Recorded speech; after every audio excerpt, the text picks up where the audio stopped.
I like salad. Do you like salad?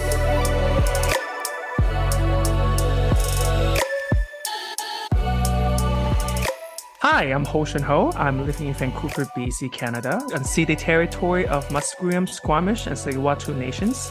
I'm an immigrant to Canada from China. Hey everyone, I'm Andrea coming to you from Victoria, but more importantly known as unceded Akwesasne territory of the Lekwungen-speaking peoples, the Songhees and Esquimalt First Nations, and I am an immigrant from the United States of America. And you're listening to Canadian Salad.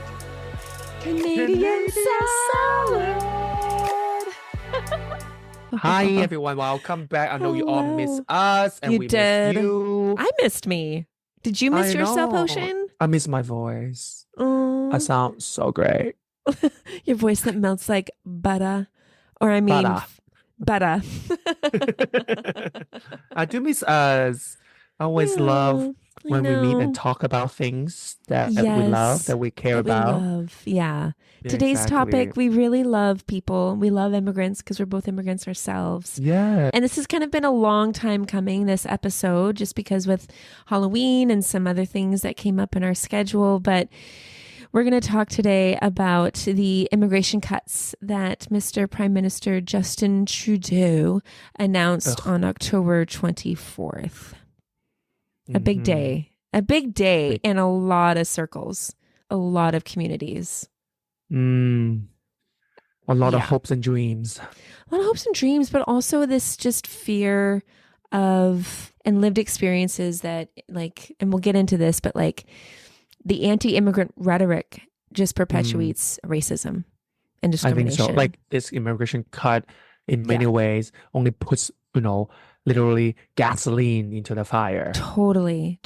And we see what's happening to the south of us in the United States. Yes. And I feel like that's just more of the same rhetoric and more of the same false tropes. And so we're going to unpack that today. So Exactly. buckle up. Yes. What is the cut? Can you tell us what exactly is the cut? Yeah. So we'll get into the specifics, but Justin Trudeau announced a 20% cut in immigration levels and targets. And this is across the board for permanent residents, for student work permits, international students, temporary foreign workers. There's some increases, and we'll get to who gets a bit of an increase for immigration. It's not going to be surprising because this is a very colonial system. Exactly. But yeah, so I think we can all agree that there are problems within the immigration system, but it's not immigrants that are the problem. So I feel like Trudeau gets it right and he gets it wrong. And we're going to unpack why, exactly why. Yes. Yeah. What do you think of the most recent cuts, Hoshin, or what was your initial impression? I think, of course, it's really disheartening because, again, I'm an immigrant too, even though not a whole Canadian passport, which is because of a lot of my privileges too, that I hold it. And sometimes it just be in the country at the right time in some sense. Because, again, all these cuts that are happening right now, it also impact people that are already here, that are already studying, that already holding a study permit that might not be extended, or people that already applied permanent residency, but because it's cut, they might not get it because now the quota is less.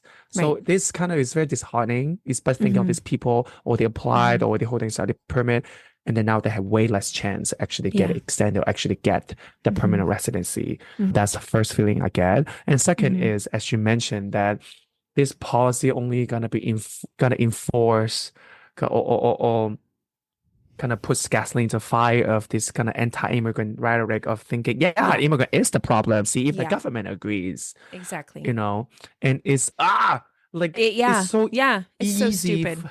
It's so stupid. Like government always blame everything to immigrants, while they don't think about it's their fault in the first place of leading the situation to what it is right now.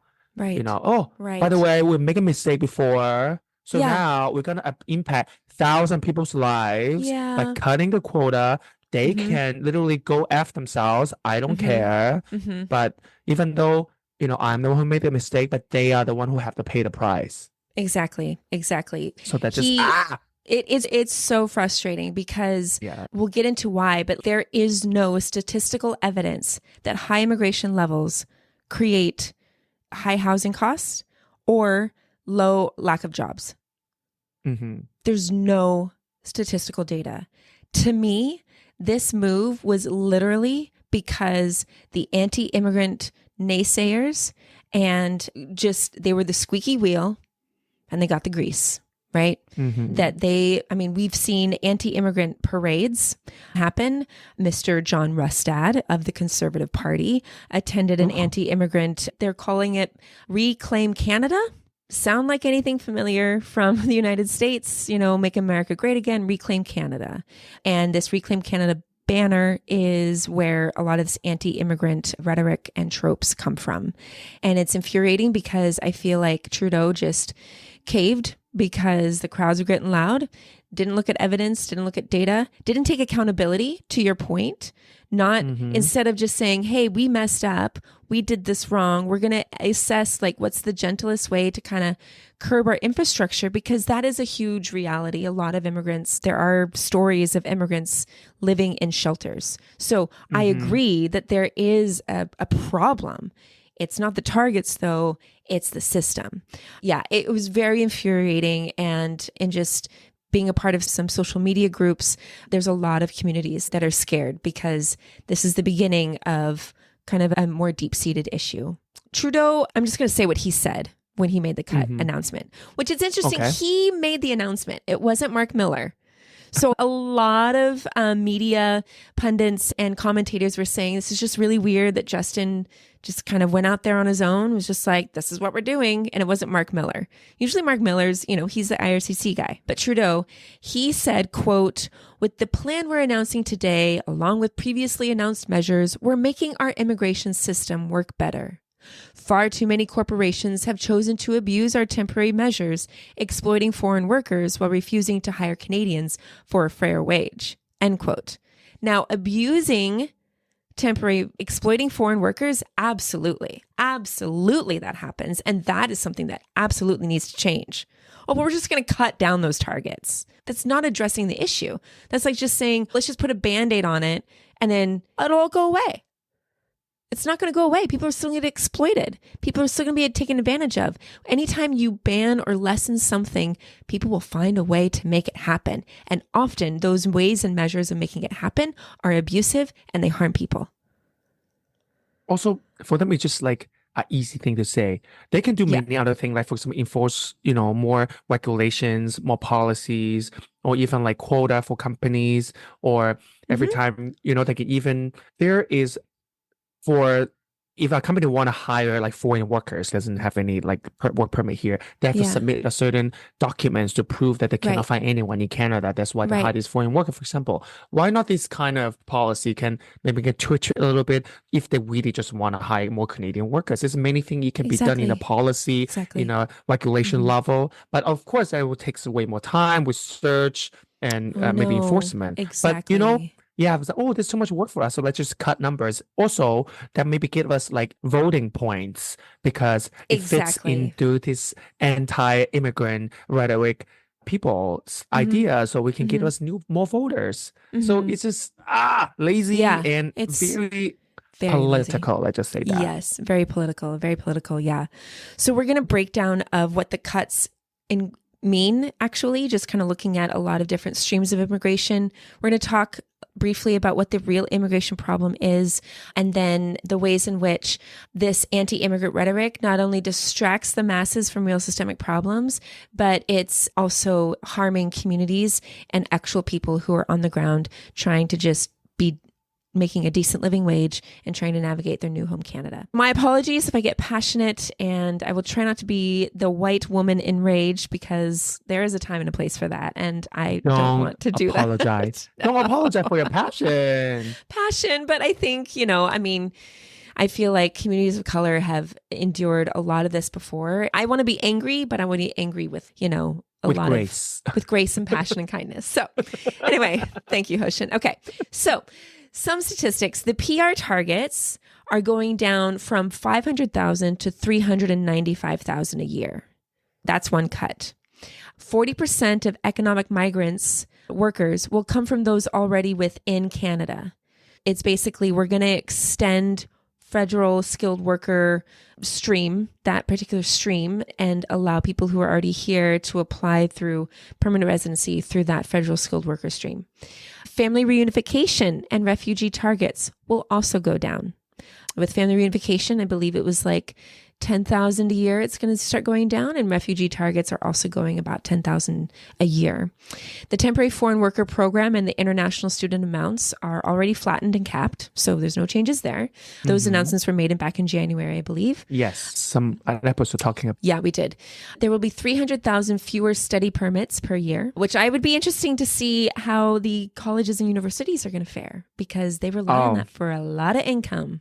Exactly. We also kind of talked about in our previous episodes about that.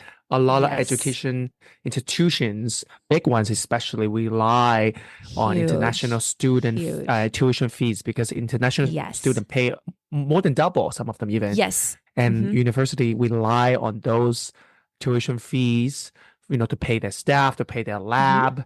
Yeah, to expand programs, services, research, whatever it is. But thanks to Justin, everyone's getting a cut. There's going to be 150,000 fewer spouse open work permits a year. So if you come with a spouse, your spouse may or may not be able to get a work permit while they're here. And then there's going to be 175,000 fewer postgraduate work permits given. Oh, wow. Right? So a lot. And those are the stats. So what I want to really amplify is that it's not necessarily, there's holes in the immigration system, but this is the real immigration problem, okay? There was a great article put out by 3 Magazine, which we alluded to in Third Culture Kids, and they did an incredible article on what the real immigration problem is. And in this, they highlight like a few reasons why these are the immigration problems we would have loved to have seen Trudeau and the Liberal government like tackle, but they're not, because they're being lazy. So it was the Business Development Bank of Canada who said that immigrant-owned businesses are more financially fragile than businesses run by Canadian-born entrepreneurs. So in their research, they found that immigrant-owned businesses were a lot harder to receive business grants, funding, resources that a lot of Canadian-born entrepreneurs receive. And so what this does, because immigrants bring work, they bring workers, they create GDP, they increase profits hands down. But when you're not pouring resources into those businesses, then those businesses don't become sustainable and they don't thrive. And then it's a cut actually to the overall GDP and the impact on the economy. So the cost of living is extremely high, wherein immigrants with accredited licenses, someone who's got a doctorate, or maybe a PhD in teaching, or maybe a doctor's license or a cardiologist, they have to scrap and save to renew those licenses to practice. And so in order to do that, they have to work low wage jobs, right? And Canada's always talking about, we don't have enough doctors, we don't have enough teachers.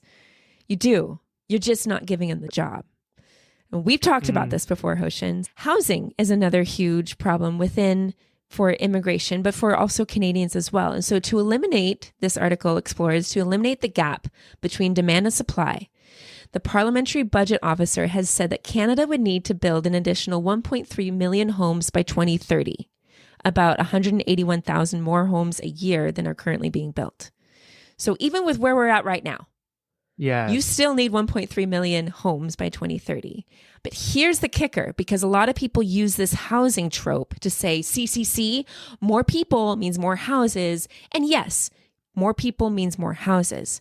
But the reality is there was an investigation done, and private investors in Canada have taken over the housing market. They account for up to 1/3 of all new home purchases within the past few years, 2023 and 2024. In some cities, that's even worse. In Edmonton, for example, researchers found that almost half of all purpose-built rentals are owned by big money investors. So if we want to talk about housing shortages, we're not looking at the private investors who are, and I run into this all the time in circles that within Victoria, where I'll meet an older gentleman, 85, 70, white man who's, I have multiple houses and it's pocket change for me. I just like to keep, it's just change in my pocket. And I'm looking at the man, and I told this one man, I was like, meanwhile, I'm still trying to save just to buy a house. Yeah. And the room went silent. Like, he didn't even look at me after that comment, because that's not the reality. People who make profit off of housing want to wrestle with. And that's not the narrative or the truth that the government wants to honor or at least listen to. Right? Because the government is still helping them, people with money, the investors. Yep, exactly. The government is for the rich, not for the people. Yeah, exactly. Exactly. Which is a beautiful segue to the fact that these immigration cuts are a huge distraction to poor Canadians and to the overall masses of Canadians from real systemic problems. Lyndon B. Johnson, who was the United States president during the time of the Civil Rights Act with Martin Luther King, he said this, and I love this sentence because it encapsulates absolutely what we're talking about. He said, quote, "If you can convince the lowest white man that he's better than the best man of color, he won't notice you're picking his pocket. Hell, give him somebody to look down on and he'll empty his pockets for you." End quote. This idea that if you convince the poor or the masses that, you know, that they are better, you know, this narrative. They're not the worst. Yeah, you're better not than the a lot of worst. people. Exactly. Yeah. Then they won't notice at all that private investors are taking up new homes and trying to make profits off of them. They won't notice that certain political parties are trying to avoid tax cuts for the rich. They won't notice that because who's blaring the loud horn?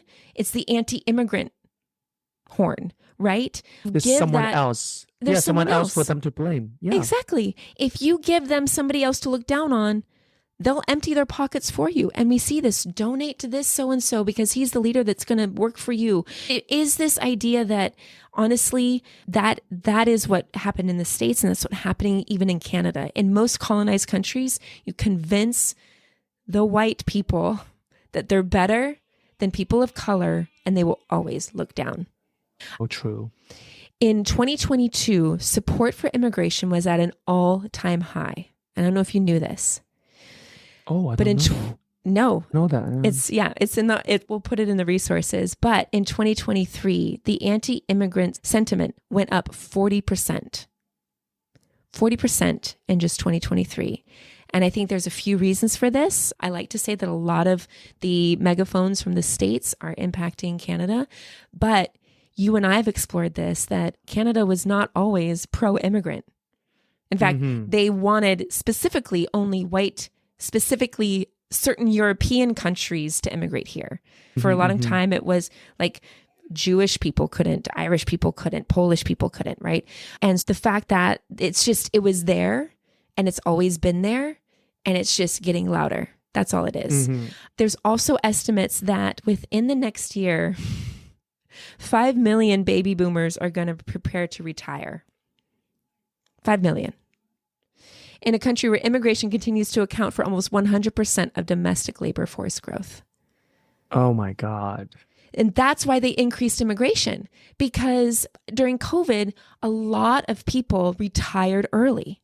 What am I going to do? But they didn't have any backup. They didn't have the trainer training the trainee. There was no one to take over those jobs. So the government of Canada and businesses are saying, hey, you got to help us out. Like our workforce, we've got so much work to do. Nobody to fill in the gaps because everyone's retiring. And what do we do? Oh, we'll spike up immigration levels. And now the anti-immigrant masses are saying, no, it's the immigrants' fault. They're to blame. Cut. I think Canada's going to feel this really big. This is the other thing to tie into the distraction of the masses with the wealth. Canada's billionaires saw their wealth grow 51% since the pandemic. Ooh. Their wealth did not go down. Many of us did. Went up. Exactly. Many of us who are not billionaires. And this is another statistic. For every $100 of wealth created in the last 10 years, $34 has gone to the richest 1%, and only $5 to the bottom 50%. This means that the richest 1% have gained nearly 7 times more wealth than the bottom 50% in the last 10 years. You want to talk about problems, Canada? It ain't your damn immigration system. It's the people with money. Power and money. Because guess what? They control the systems. They control, even politicians. You please the purse, you please the hand that gave you money, right? Exactly. And that's exactly what our country is at. It is not immigrants' fault. It's infuriating because guess who's getting the blame? It's immigrants. The poor. Immigrants of color and poor. Exactly. Anything else you want to add before we get into why ignoring this is just absolutely detrimental and abhorrent and dehumanization? It's so many things. I mean, Canada always said, I think it's like such a saying that we're tired of, immigration is our strength, we are immigrant country, but yet time and time we're testing in some sense how willing we actually are as a country to invest immigrants, to invest in immigration. It's always when problem arises that by the way, we no longer see immigration as our strength. Now we can need to blame them. Yeah. We no longer want to invest in immigration anymore because our problem is because of immigration. Right. And we're always the one who got blamed, and yet we always keep being the kind of selling point for politicians. And I think that it's just so tiring and so what is the word? Hypocritical. Absolutely. Yeah. And again, it's very disheartening too. Again, you're so passionate and angry about it. Same. Because that we feel time and again we're being used when Absolutely. It fits them for the narrative, they use that for good, and it fits them for the narrative, use that for bad. We are in many ways just a gimmick. While many that were immigration, that were immigrant, behind that were there so many people's lives and dreams and hopes and families, and the willingness and the inspirations of having a new life and new way, and most 99.999% of immigrants just want to come here and pay their taxes and be a good citizen, because again they don't want to be violate any law and sent back to where they were from. They're here for a reason. So why can't we just be honest and realize the problem is not in immigration or immigrant, is with the rich, with people actually have the power. And we don't have the power. Let's be honest. Right. Exactly. And you're absolutely right. I mean, Canada creates the problem and then blames people at the bottom rather than trying to fix the problem. There was an incredible, I was listening to a video, and it was of an Anishinaabe woman who is speaking on the Canadians' version of The View. I don't know if you've ever seen this. No. I'm all new to it. But anyway, I'm trying to look up her name real quick so I can have it for you. But I don't have it. I'll include it in the show notes. But she was saying Canada has literally made the problems for immigrants to come here. Who processes a butt ton of oil? Canada. I mean, Canada has a butt ton of raw oil, and we send it to the States to process, and it comes back. Okay. And then climate change. A lot of immigrants come to Canada because of the more mild weather, because of, more temperate climates. Because where they are, they're under the brunt of climate change. The other thing is Canada invests in global wars. With Palestine, they send weapons to the States, and the States makes the weapons and then sends them to Israel. Canada is a weapon factory. Manufacturer, Right. And so then when people need to come and they're fleeing their home, they come to Canada. It's like we create the problems, but we never create the solutions or look at our own system and say, hey, we should probably stop doing this. Maybe we should stop creating weapons. Maybe we should think of another export, maybe clean energy. But no, we just stick with what makes us money. Exactly. We, in some sense, destroy people's homes. So these people have the need to immigrate to some other country, which we are one of the countries, because we look, we are developed and economically stable and healthy. We create a need for all these people outside of Canada to immigrate to us. And then now we never create a solution for these people to have actually a home. We punish them. We are the one, and while we're actually the one who destroy their homes. We punish you abroad, we'll punish you here. Exactly. You will never win. Her name is Riley Yesno. She's a queer Anishinaabe scholar, writer, and commentator from the Abematong First Nation. And so anyway, we'll include the link, but I just thought what she was saying was super, super powerful because it was head on. Because this is what happens when we actually are distracted from real problems. So we're just going to talk very briefly about hate crimes, and then we're going to wrap up this very sad episode. So in 2022, there was a 72% increase in police reported hate crimes. So just police reported. This was put up by the RCMP in 2022. 72% increase. 63% increase in hate crimes against LGBTQ plus people, which for many immigrants and even newcomers or even refugees that are fleeing countries that are very oppressive and are literally massacring people who are queer, they do see Canada as this beacon of like safety to live out, you know, their identity safely. So we're seeing a 63% increase in those hate crimes. Hate crimes targeting race and ethnicity increased, making up 63% of all violent hate crimes between 2015 and 2021. More than majority. Incidents targeting the Black population accounted for 57% of the increase in these types of hate crimes. Ooh. So Black people were the brunt of these hate crimes. And then Asian hate crimes, which you probably know this stat, increased 143% from 2019 to 2022. The pandemic. Yeah. So I don't know, Mr. Trudeau, what is the problem here? It ain't your damn immigration system. It's your damn system and the colonial construct and the systemic ways that we think about people who are not white. That's your problem. That should be your investment. Is anti-racism initiatives. It's amplifying the voices of people of color, putting Indigenous people in places of leadership. It's giving First Nations communities clean water. Let's just start there. Let's just start there. If you can't take care of people within those borders, what makes us think you're even going to take care of anyone else who comes? Like, you've got to be kidding me. This isn't a surprise anymore. This is just old and it's exhausting. It's exhausting. It is very exhausting. Because it's going nowhere. If it's going anywhere, it's going towards the death and destruction of incredible people who have the inherent right to live and to have agency and to live freely without fear. That's what it's doing. So cut the system all you want, but you're not going to do none of these problems we talked about, employment, housing, are going to go away. In fact, they're just going to be amplified. Absolutely. So this message sends a hate message to more people. It does. And there are communities of color, some Facebook groups that I'm a part of. There are women coming forward saying, I'm scared. As a biracial woman or with biracial kids, I'm scared what this means because I only know it can get worse. Right? Yes. Like this is, it's just, we're backwards. And I feel like you all want the damn playbook from the United States. Guess what? A lot of people don't want it. And it's rubbish. It is rubbish. I mean, that's why you left the States. I also sometimes left the States because we all know. Like people, I think anyone with a sensible brain knows what's happening there. Why do we want a copy of that or anything close to that? Why would we? And guess what, Canada?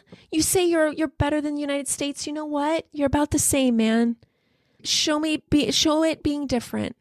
Okay. I know it's such like a funny, sometimes like a bad funny thing, like a hilarious thing that many Canadians think we're better than Americans. I hate to be associated with Americans while our politics are getting closer and closer. Yeah. It's abhorrent, and it feeds into the narrative of the anti-immigrant crowds.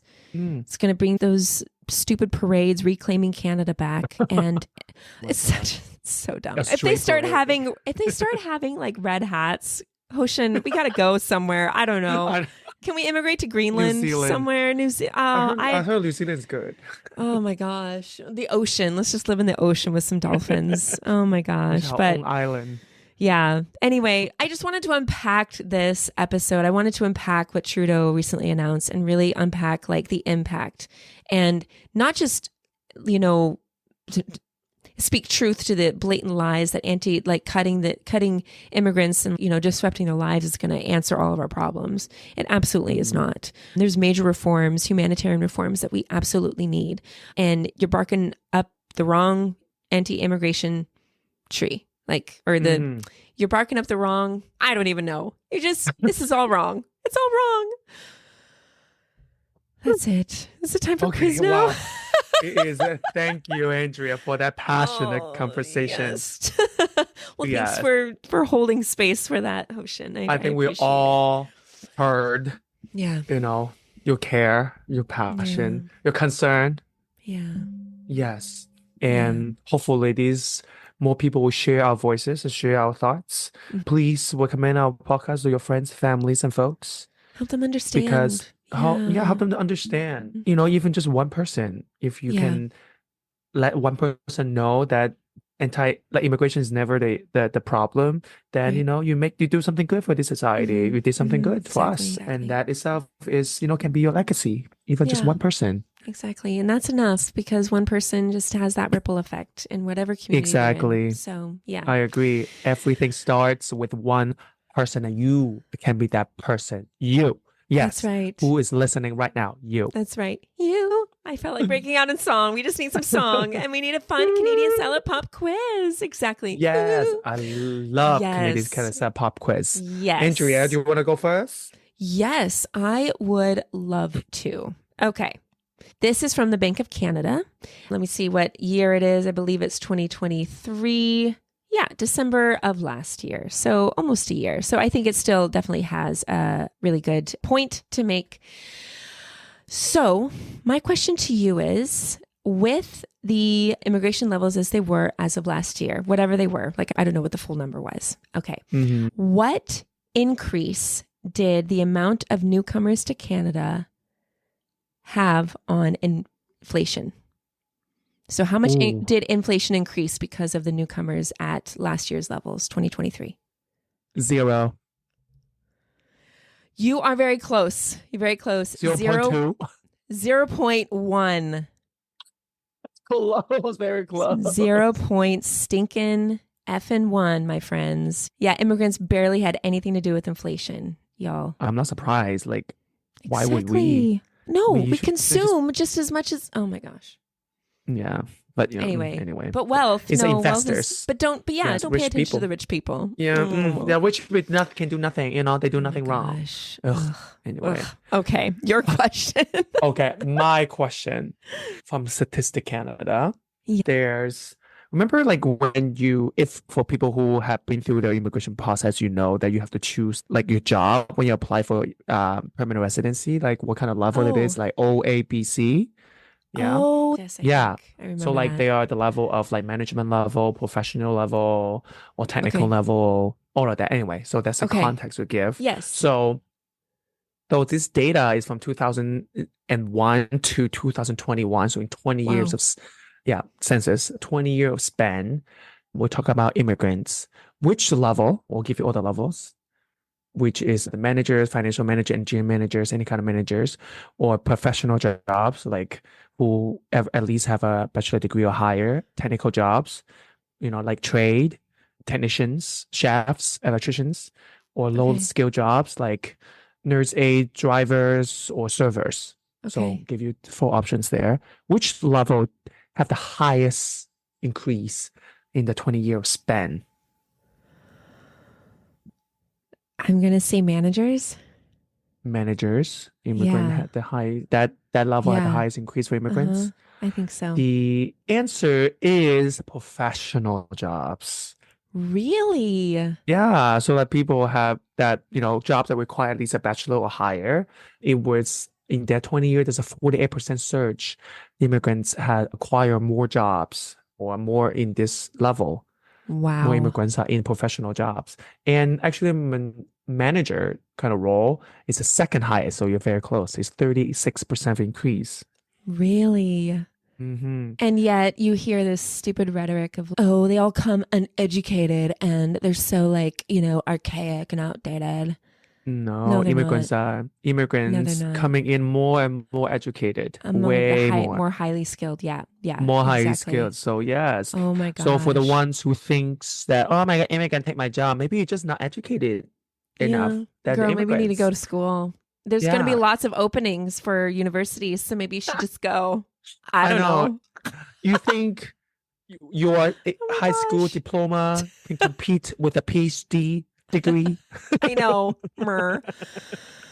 Oh, Lord. We did it. We did it. No, thank you, Hoshin. And thank you for listening. And if you have any comments, we would love to hear it. We'll put out some TikToks with some of these stats that we spouted off to you because they are alarming and they're real. And I think we need to know the statistics. We need to know the truth because it's for too long, immigrants keep getting the blame. And enough is enough. Enough is enough. That's right. Yes, work, girl. Yes. Thanks for joining us. Check us out on TikTok, Canadian.salad, or on Instagram, Canadian Salad. And you can listen to us even on our website, canadiansalad.ca. Yes, we're everywhere. Yeah. Have a wonderful week. Hug an immigrant. This is your rally call. Or send us a message hug. Yes, exactly. That'd be great. That'd be great. Yeah. Thanks for listening, and we'll talk to you soon. Talk to you soon. Bye. Okay, bye. Bye. Canadian Salad is written and produced in British Columbia, Canada by Hoshin Ho and Andrea McCoy. Theme music is by Naver Avidyan from Pixabay.